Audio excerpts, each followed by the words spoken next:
اللہ اکبر اللہ اکبر۔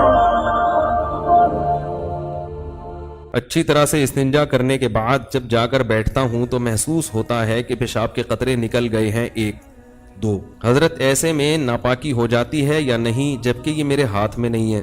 اس سے بھی عذاب قبر ہوتا ہے؟ تو بھائی دیکھو، جب پیشاب کر لیں نا، پیشاب سے فارغ ہو جائیں تو تھوڑی دیر اطمینان سے بیٹھے رہیں، ٹھیک ہے نا؟ جب اطمینان ہو جائے کہ اب مزید خطرہ نکلنا بند ہو گیا تو پانی ڈالیں اور پتلی گلی سے نکل لیں۔ دوبارہ اسٹڈی کرنے کی، مطالعہ کرنے کی چندہ ضرورت نہیں ہے، بالکل نہیں۔ وہم ہو، شک ہو، اس سے وضو نہیں ٹوٹے گا، بلکہ شک دور کرنے کا جو سنت طریقہ ہے وہ یہ کہ اپنے ازار پہ تھوڑا سا پانی کی چھینٹیں مار لیں، شلوار پہ، تاکہ اگر تراوٹ نظر آئے، شیطان وسوسے میں ڈالے کہ یہ تو گیلا گیلا، تو آپ خود بولو بھائی یہ تو میں نے خود ترک کیا ہے، تو یہ وسوسہ دور کرنے کا اچھا طریقہ ہے۔ تو ایک دفعہ جب اطمینان ہو گیا تو اب جب تک 100% یقین نہیں ہوگا قطرہ نکلنے کا، اس وقت تک وضو نہیں ٹوٹے گا۔ اتنا یقین ہو جائے کہ آپ قسم اٹھا کے کہہ سکیں کہ میرا قطرہ نکلا ہے یا ہوا خارج ہوئی ہے، قسم اٹھا کے کہہ سکیں آپ۔ بعض دفعہ وہمی لوگ ہوتے ہیں نا، میں ان سے کہتا ہوں کہ تم قسم اٹھا سکتے ہو کہ قطرہ نکلا ہے؟ کہہ رہے میں سوچ کے بتاؤں گا کہ قسم اٹھا سکتا ہوں کہ نہیں۔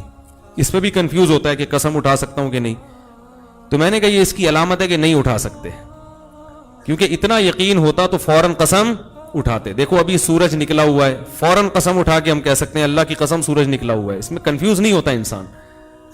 تو جب تک اتنا یقین نہ ہو جائے کہ پیشاب کا قطرہ نکلا ہے یا ہوا خارج ہوئی ہے، اس وقت تک وضو آپ کا باقی رہے گا۔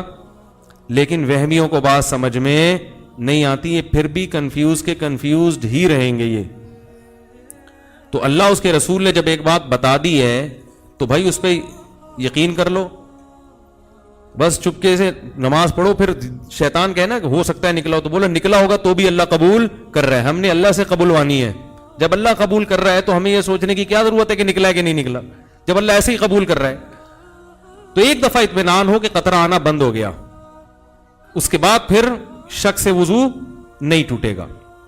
ہاں بعض یہ جو نوجوان لڑکے ہیں یا کم عمر لڑکے ہیں، یہ پیشاب کرتے ہی اٹھ کے بھاگ جاتے ہیں، تو پیشاب کرنے کے کچھ وقت تک تو بہرحال تری نکلتی ہے، تو ایک دم سے بھاگ گئے تو اس سے شلوار بھی ناپاک ہوگی، وہ جگہ بھی ناپاک ہو جائے گی۔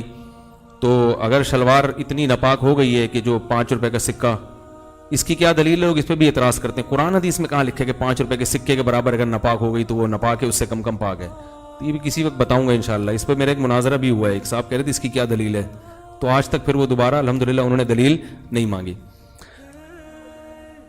5 کا سکہ جو چھوٹا ہو گیا، صحیح کہہ رہے ہیں بھائی، وہ پرانا والا سکہ رائج الوقت نہیں، پرانا سکہ جو ہتھیلی کی گہرائی کے برابر، صحیح کیا آپ نے، اچھا ہوا لقمہ دے دیا آپ نے۔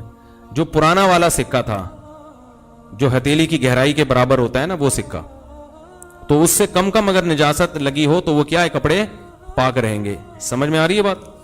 تو فوراً پیشاب کرتے ہی اٹھ کے بھاگ جانا ٹھیک نہیں ہے۔ پیشاب کرنے کے بعد تھوڑی دیر بیٹھیں، اطمینان کر لیں کہ اب تری آنا ختم ہو گئی ہے، تو بس اٹھ کے چلے جائیں، تو اور ختم ہو جاتی ہے تھوڑی دیر میں۔ اور اگر غور فکر میں لگے رہیں گے نا وہاں بیٹھ کے،